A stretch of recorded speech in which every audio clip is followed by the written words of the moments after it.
Does your smartphone have more compute power than mankind had at its availability to land on the moon?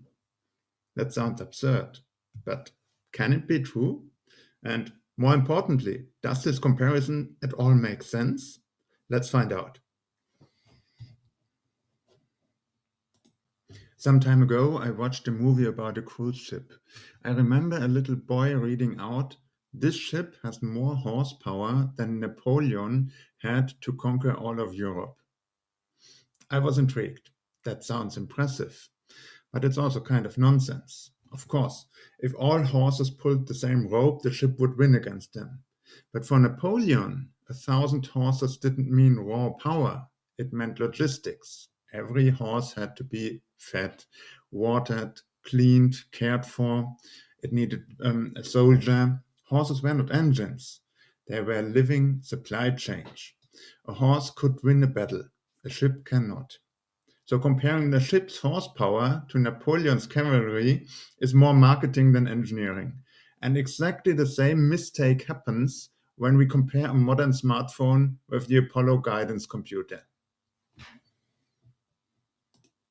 I've done professional benchmarking for more than 10 years, working with companies like Dell and SAP. And there's one thing I have learned. You must optimize for the task at hand. Numbers alone are meaningless. Take frequency. My phone runs at 3.1 gigahertz. That means 3.1 billion operations per second.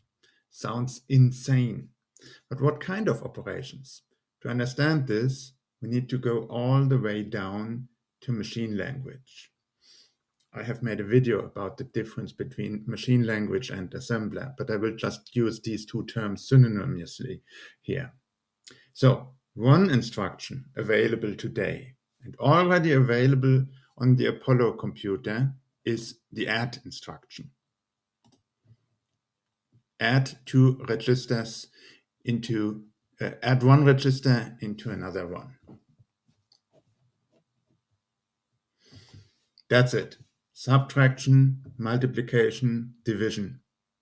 Enough to calculate a trajectory in a few thousand lines of code. That's all Apollo needed. And what happens when I try to execute this nowadays?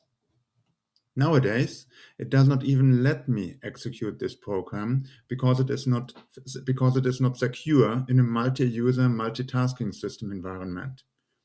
Apollo computer didn't have to care for this. It just did what it was instructed to do.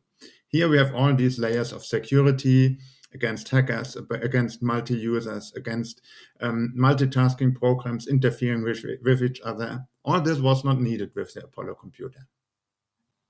And look what we stack on top today.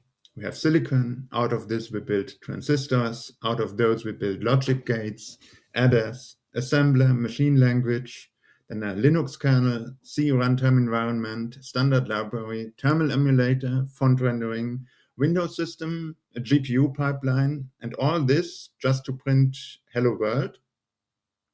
These days, 1969, it was probably enough to have some adders, and the people would solder them together and wouldn't even need assembler or machine language, maybe from time to time.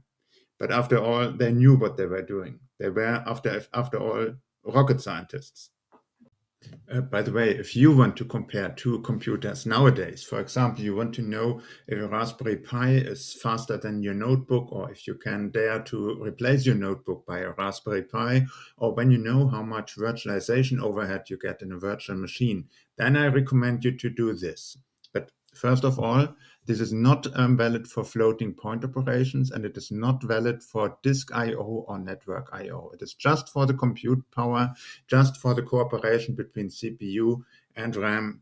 I recommend you to do a df-h, then you see where the shared memory is.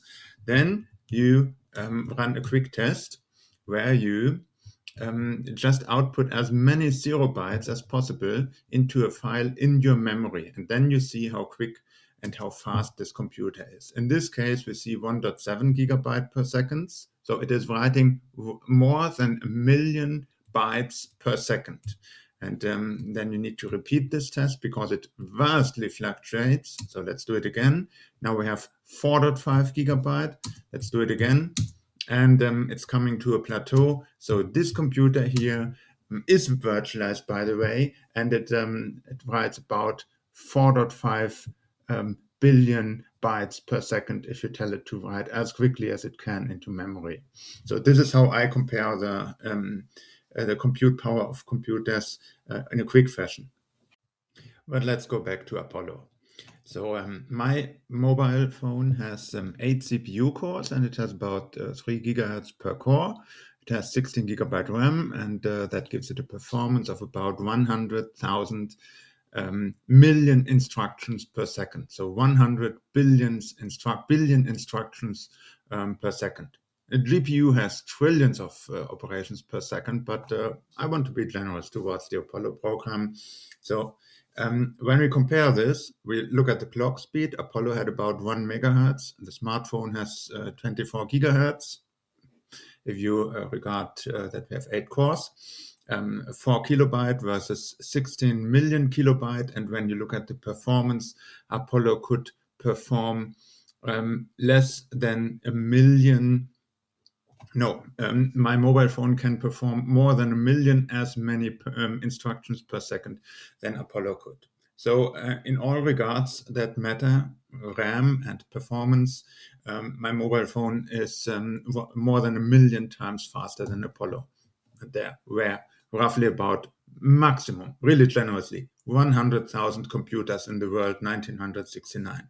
So the answer is yes, this thing here has more compute power than humankind had at its availability to fly to the moon. And this is something that really bogs my mind every time I think about it.